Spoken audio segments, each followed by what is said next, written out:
So bicarbonate is exchanged for chloride. Chloride comes inside the parietal cell. The outflow of bicarbonate into the blood, this results in a slight elevation of blood pH. So this is known as alkaline tide. This process serves to maintain intracellular pH in the parietal cell. Chloride and potassium ions are transported into the lumen of the canaliculus by conductance channels, and such is through conducting channels, and such is necessary for secretion of acid. Now we dealt with the hydroxyl ion, bicarbonate and entry of chloride. Now coming to this hydrogen ion. Hydrogen ion is pumped out of the cell into the lumen in exchange for potassium through the action of the proton pump. Potassium is thus effectively recycled. Accumulation of osmotically active hydrogen ion in the canaliculus generates an osmotic gradient across the membrane that results in outward diffusion of water.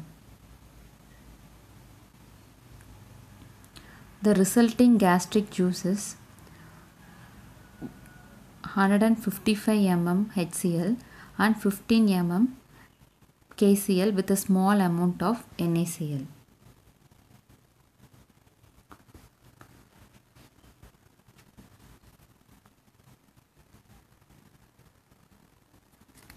So this is the mechanism of HCl secretion. So hydrochloric acid is secreted from the parietal cell that are located in the fundus and body of the stomach. H plus secretion is possible in stomach due to presence of numerous hydrogen potassium ATPase in the apical membrane of the parietal cells. Hydrogen potassium pump actively pumps hydrogen against its concentration gradient out of the cell into the gastric lumen. In exchange of H plus, the K plus ion enters the cell. As this is an active transport, the energy is provided for the process by hydrolysis of ATP. In the cytosol of parietal cell, H plus is derived from the breakdown of carbonic acid. H2CO3 is formed by combination of carbon dioxide and water in a reaction catalyzed by carbonic anhydrase. This step can be blocked by acetazolamide. This is an extra point, which is an carbonic acid anhydrase inhibitor. Carbon dioxide is utilized for formation of H2CO3 that is derived from intracellular metabolisms and plasma. Bicarbonate formed by breakdown of carbonic acid is exchanged for chloride on the basolateral membrane of the cell by bicarbonate chloride exchanger. So bicarbonate chloride exchanger is an anion exchanger. So the chloride that enters the parietal cell is transported into the gastric lumen.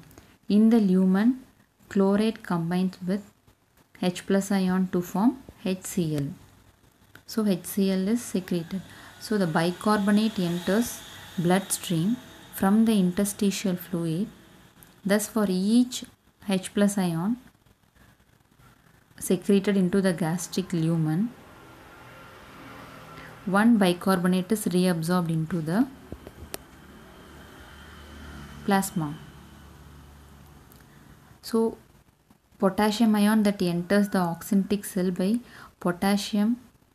hydrogen potassium ATPase is transported back into the gastric lumen which is reutilized for further H plus secretion.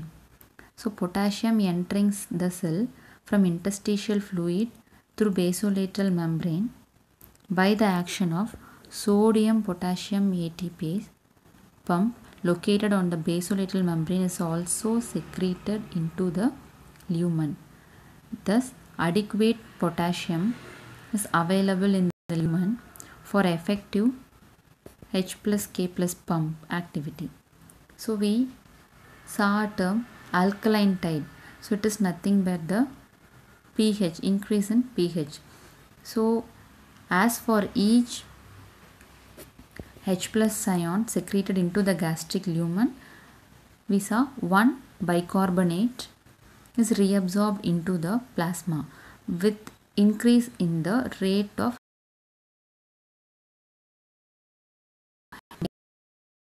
in the blood